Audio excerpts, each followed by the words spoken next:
गुज़िश्ता बरसों में आवाम को मुसलसल महंगाई का सामना करना पड़ा, बेरोजगारी का सामना करना पड़ा और अब जो एदाद-ओ-शुमार सामने आए हैं उसके मुताबिक मुल्क में बेरोजगारी की शरह बढ़कर 7.1% हो गई है, जो गुज़िश्ता 21 सालों की बुलंद तरीन सतह है। हुकूमत के अपने जारी करदा लेबर फोर्स सर्वे के मुताबिक गुज़िश्ता 5 बरस में बेरोजगार अफराद की तादाद में 14 लाख अफराद का इजाफा हुआ है। द न्यूज़ में मेहताब हैदर की खबर के मुताबिक लेबर फोर्स सर्वे में बताया गया है कि पाकिस्तान में गुज़िश्ता 5 बरसों के दौरान बेरोजगारी की शरह में इजाफा हुआ है। 2020-21 में बेरोजगारी की शरह 6.3% थी, जो 2024-25 में बढ़कर 7.1% तक पहुंच चुकी है। मर्दों में बेरोजगारी की शरह 6% और खवातीन में 10.5% है। बेरोजगार अफराद की मजमूई तादाद भी 45 लाख से बढ़कर 59 लाख हो गई है, यानी तकरीबन 14 लाख बेरोजगारों का इजाफा हुआ है। इनमें 7,90,000 मर्द और 5,90,000 खवातीन हैं। सर्वे के मुताबिक सबसे ज्यादा बेरोजगारी यानी 12.9% 15 से 24 साल की उम्र के नौजवानों में देखी गई। इसके बाद 25 से 34 साल के उम्र के अफराद में बेरोजगारी की शरह 8.3% है। इसी तरह खवातीन में सबसे ज्यादा बेरोजगारी यानी 14.9% 25 से 34 साल की उम्र की खवातीन में देखी गई। सर्वे के मुताबिक सबसे ज्यादा बेरोजगारी खैबर पख्तूनख्वा में 9.6% रही। इसके बाद पंजाब में 7.3%, बलूचिस्तान में 5.5% और सिंध में 5.3% बेरोजगारी है। इसके अलावा सर्वे के मुताबिक औसतन माहाना आमदनी जो 2020-21 में 24,028 रुपये थी, वो 2024-25 में बढ़कर 39,042 रुपये हो गई। खबर के मुताबिक नए सर्वे से पता चला है कि बेरोजगारी की शरह अनपढ़ अफराद में 3.2% से बढ़कर 4.4% हो गई, जबकि मैट्रिक से कम तालीम याफ्ता अफराद में बेरोजगारी 4.9% से बढ़कर 6% हो गई। इसके अलावा इंटरमीडिएट सतह के अफराद में बेरोजगारी की शरह 11.7% से बढ़कर 12.5% हो गई। मर्दों में सबसे ज्यादा बेरोजगारी इंटरमीडिएट तालीम वालों में 9.7% है, जबकि खवातीन में बैचलर्स की डिग्री या इससे ज़ायद तालीम रखने वाली खवातीन में बेरोजगारी 23.9% है।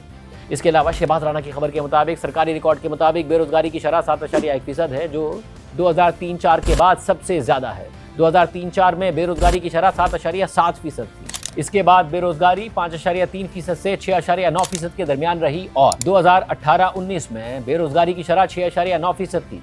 खबर के मुताबिक कुल 59 लाख बेरोजगार अफराद में से 46 लाख यानी 77.5% पढ़े लिखे हैं। तकरीबन 10 लाख आला तालीम याफ्ता अफराद भी बेरोजगार हैं। खबर के मुताबिक पाकिस्तान की औसत तरक्की की शरह अरसे से 3% से कम रही और मईशत इतनी मुलाजमतें पैदा नहीं कर रही थी कि नए आने वाले अफराद को मुलाजमत मिल सके, क्योंकि हर साल 35 लाख अफराद लेबर मार्केट में दाखिल होते हैं। खबर के मुताबिक रोजगार में ज़राअत के शोबे के हिस्से में 4% की कमी आई है और ये हिस्सा 33.1% रह गया है। इसके अलावा मैन्युफैक्चरिंग सेक्टर का हिस्सा भी कमी के साथ 14.4% रह गया है, जिससे जाहिर होता है कि सनतें बुलंद शरह सूद, महंगी तवानाई और भारी टैक्सेस के बाइस मुश्किलात का शिकार है। इसके अलावा होलसेल और रिटेल ट्रेड का हिस्सा बढ़कर कुल रोजगार का 16% हो गया है। खबर के मुताबिक हुकूमतें लेबर फोर्स सर्वे जारी करने से हिचकिचाती हैं, लेकिन मौजूदा हुकूमत को IMF की शराइत के तहत ये सर्वे करना पड़ा। हालिया दिनों में ये दूसरी रिपोर्ट है जो पाकिस्तान ने IMF की शराइत के तहत जारी की है। इससे पहले governance and corruption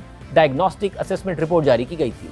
labour force survey launch करने की तकरीब से खिताब करते हुए वफाकी वजीर बराए मनसूबाबंदी एहसन इकबाल ने कहा कि IMF प्रोग्राम ने तलब और मुआशी सरगर्मियों को महदूद कर दिया है, और दूसरा ये कि पाकिस्तान 2 मौसमी आफात से गुजर रहा है, जिसकी वजह से मजमूई बेरोजगारी की शरह में इजाफा हुआ है। एहसन इकबाल ने मजीद कहा कि IMF प्रोग्राम ने मईशत को सुकेड़ दिया और कीमतें बढ़ गईं। ग्लोबल प्राइस साइकिल ने भी रोजगार की सूरत हाल पर असर डाला है, लेकिन अब मैक्रो इकनॉमिक इस्तेहकाम हासिल कर लिया गया है और मुआशी बेहतरी रोजगार के मौके पैदा करेगी, एहसन इकबाल साहब ने कहा।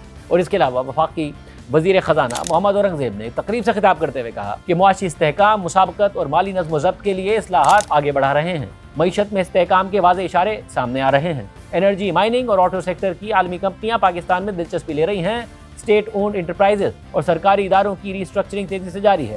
54,000 खाली असामियां खत्म कर दी गई हैं, जिससे सालाना 56 अरब रुपए की बचत होगी। कई वजारतों और महकमों के इंतजाम और खात्मे का अमल जारी है। वज़ीर ख़ज़ाना मोहम्मद औरंगजेब ने मजीद कहा कि मुल्क को कैश इकोनॉमी से डॉक्यूमेंटेड इकोनॉमी की तरफ ले जाने के इकदाम कर रहे हैं। पाकिस्तान पहला पांडा बॉन्ड चीनी नए साल से पहले जारी करने का इरादा रखता है। क्रिप्टो और डिजिटल असासों के लिए रेगुलेटरी निज़ाम फ़ाल करने के करीब है। 3.5% मुआशी नमू का इम्कान है और अगले बरस 4% तक पहुँचने की तवक्को है। गैर मुल्की सरमायाकारों के सिक्योरिटी खदशात दूर करना हुकूमती तरजीह है। एक तरफ ये सूरत हाल है, हुकूमती दावे हैं, दूसरी तरफ IMF की असेसमेंट के मुताबिक पाकिस्तान के GDP का 6.5% करप्शन की नज़र हो जाता है। मुल्क में एलीट कैप्चर इसकी वजह है।